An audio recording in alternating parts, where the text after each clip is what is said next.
ہر بچہ اپنے دل میں بہت سی آرزوئیں اور امیدیں بسائے رکھتا ہے۔ اس کے دل میں کچھ بننے کی خواہش ہوتی ہے۔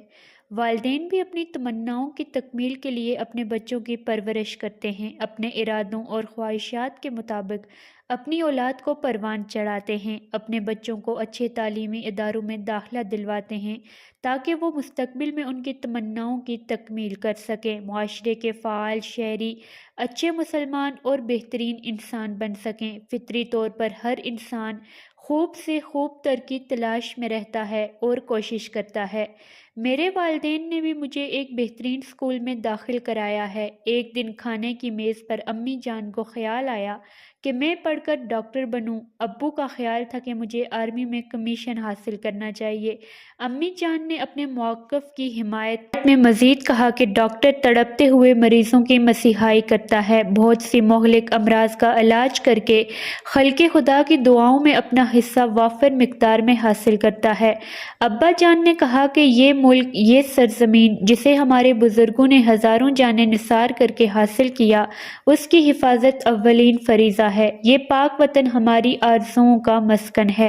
اس کی طرف اٹھنے والے ناپاک قدموں کو روکنا نہایت ضروری ہے۔ اگر اس کی حفاظت میں کامیاب ہوں تو غازی، اور اگر مارے جائیں تو شہید۔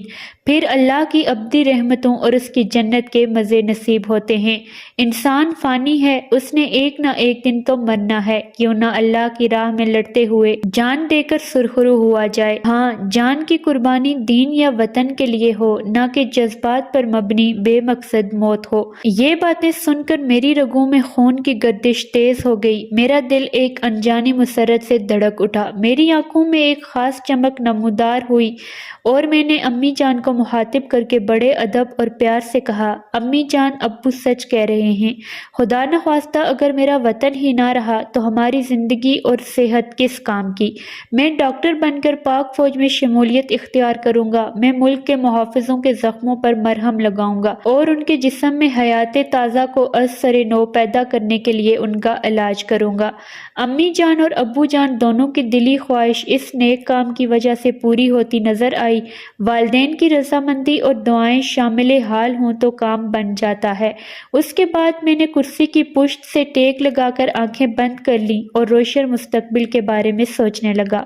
پہلی بار میں نے سکون اور راحت کا جو مزہ حاصل کیا، اس کی لذت کو لفظوں میں بیان نہیں کر سکتا۔ اس دن سے میں نے اپنی کتابوں کو اپنا محور بنا لیا۔ میں اپنی جسمانی صحت کی طرف بھی خاطر خواہ توجہ دے رہا ہوں۔ اب ابو جان کہہ رہے ہیں کہ وہ ملٹری کالج سے داخلہ فارم منگوا رہے ہیں تاکہ ملٹری کالج میں داخل ہو جاؤں اور اپنی تمناؤں اور نصب العین کی تکمیل کر سکوں۔ اللہ کرے میری امیدیں بر آئیں اور میں فوج میں ڈاکٹر بن کر قوم و وطن کی خدمت کر سکوں۔ آج میں نے فیصلہ کیا ہے کہ تعلیم پر بھرپور توجہ دوں گا تاکہ فوج میں ڈاکٹر بن کر ملک و قوم کی بھرپور انداز میں خدمت کر سکوں۔ یوں دکھی انسانیت کی خدمت میرا شعار ہوگا۔